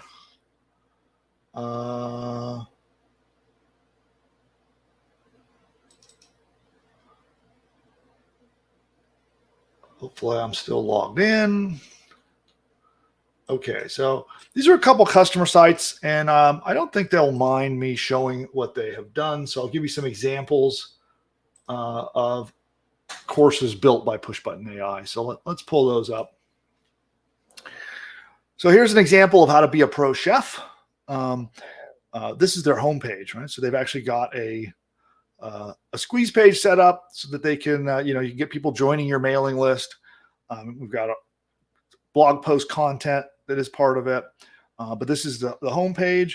Here's an example of a lesson. This is on another course about setting up an Airbnb business. So this is an actual course lesson. So it goes through step by step on this lesson. Then we've got, here's an example of a video training. Lesson 2, setting up your Airbnb listing. Introduction.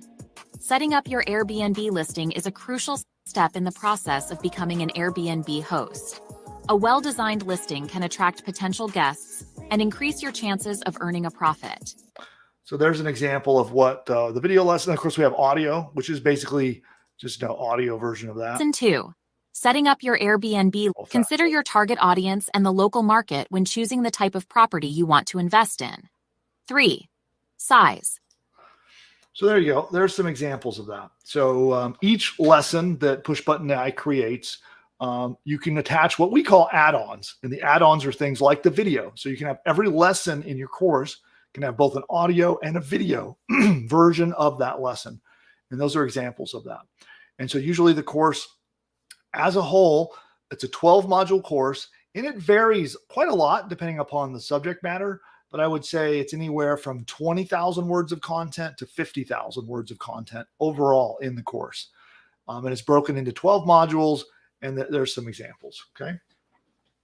And so the Airbnb one is Troy. Troy's with us in the audience. So I really like that one, by the way, Troy. So I actually proudly show that off to a few different people. So yeah, I like that. So thanks, Troy, for being an example for me today.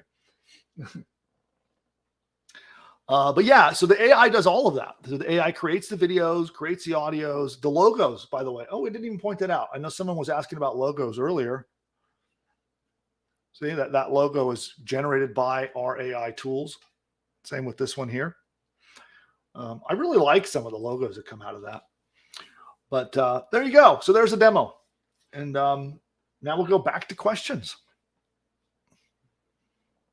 Yeah, so we had a new one roll in, and this is, you were talking about setting up your website and the type of phone number you're going to use and the type of email address you're going to be using. And they had asked, how does Google Voice work compared to putting my cellular phone number in my footer?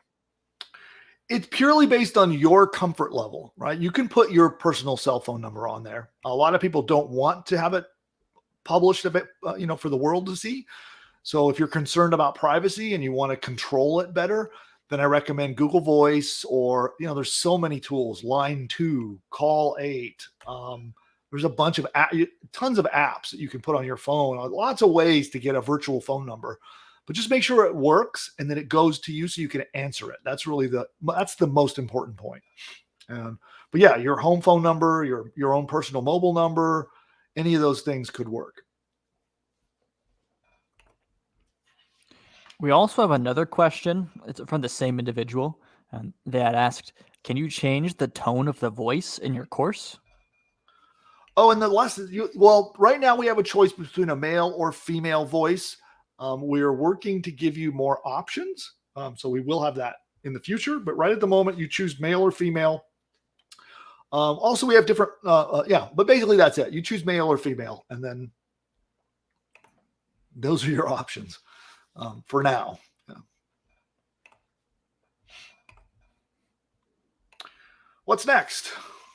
Okay. I can't see any. Oh, I don't know if you answered this. And this is on the commission chain reactions. Lyle had asked, do you sell the course or do you give it away for free?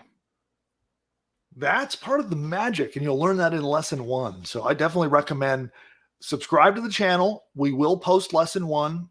It's not available yet, but it will be soon. So definitely make sure you're subscribed to the channel. And I go into great detail about that. And you're selling it, kind of, is my best answer. So without getting into a long explanation or lesson how it all works, you are selling the course, but you're not keeping the money. It'll all make sense when you watch lesson 1. Okay. But basically you end up with a flood of traffic and subscribers and buyers that don't cost you anything. And then they go through your course, they're on your list, and then you monetize them, right? So you break even on what's called your front end, right? So when you sell the course, you're going to break even. So your traffic costs will be 0 and you will break even. You'll acquire buyers that will join your list. They'll be subscribed to your list and they'll be going through your course, and then you monetize them and then you make all the money. Okay. It's all part of the strategy, and you'll need to see the full course the full lesson to understand. Okay. But yeah, just subscribe to the channel, watch lesson 1 when it is released. Next up. Okay. So this was from Jason while you were on that lesson. He was saying, do you have training for generating, sorry, I'll repeat that. Do you have training for generating targeted leads with AI? We have a variety of different advanced AI training inside the PushButton AI members area. And then a lot of it is also available on my YouTube channel. So if you can look through the channel and see some examples of different trainings about how to use AI to get traffic, to make money in a variety of different ways. But this commission chain reaction is exactly that. It actually, you're going to use an entire business that you build with AI. You'll generate a list and use it to make money. That at the core, that is what we're doing. We just have a very interesting and unique spin on how you get traffic and how you monetize it. Yeah. So we had this question come up a few times, like 2 or 3 times, and it was basically along the lines of, how much is PushButton? Attend the free class or experience a live demo, and you will find out. So right now it's private beta. It's not publicly for sale, so there's no like official. You can't just go buy it. But yeah, I would encourage you to attend the free class or book a live demo, and we can get into all the details about that. Yeah, and by the way, so just on a lighter note, have you liked today's video yet? So on the live stream that you're watching right now, you should see a like button, little thumbs up, and hopefully you got some value out of today's session. So if I introduced you to any new concept, you learned anything useful, you thought it was fun hanging out today, I certainly enjoyed hanging out with you today. If any of those things are true, smash that like button today, right now. You'll see it right below the video. It's one little tap away. So give it a like. It'll help the channel quite a lot. This is a brand new channel. We've just recently started releasing content on it and trying to grow it. So yeah, it'll help a lot. So I would greatly appreciate that.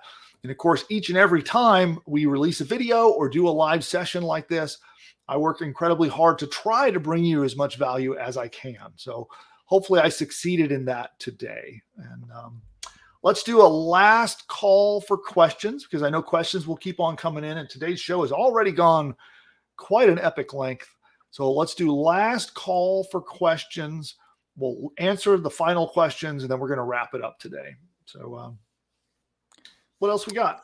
So we got a question. For now, I think we've exhausted all the commission chain reaction questions, but we had one, and it was one of the first 2 lessons we gave in today's show, and we kind of went past it, and I haven't been able to address it since, because we've been doing the commission chain reaction lesson.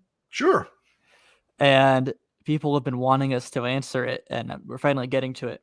And this question was, how are commas and hard stops used in prompts? Wow.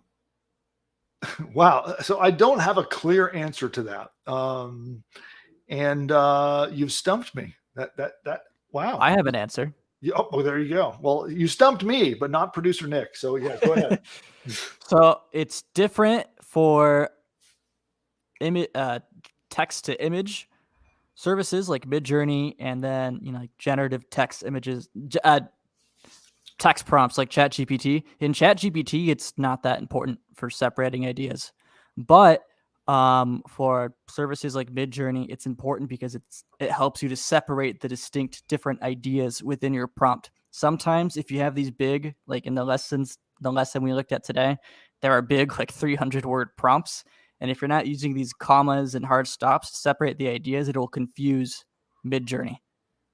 And like an example is, a lot of people use the example of a hot dog. If you put hot dog versus hot comma dog, you'll get 2 very different things when you're asking Midjourney to make you pictures. I hope that makes sense. I hope that's helpful. It does. Yeah. Well, there's insight that I did not know. So, I just use them as you would use them in grammar. Pretty much. So if there are definitely separate sentences or separate concepts, I've just always separated them with a period. And then, if it makes sense grammatically, I'm trying to tie things that are kind of related together, I use a comma. I don't know what the actual impact of that is in the AI.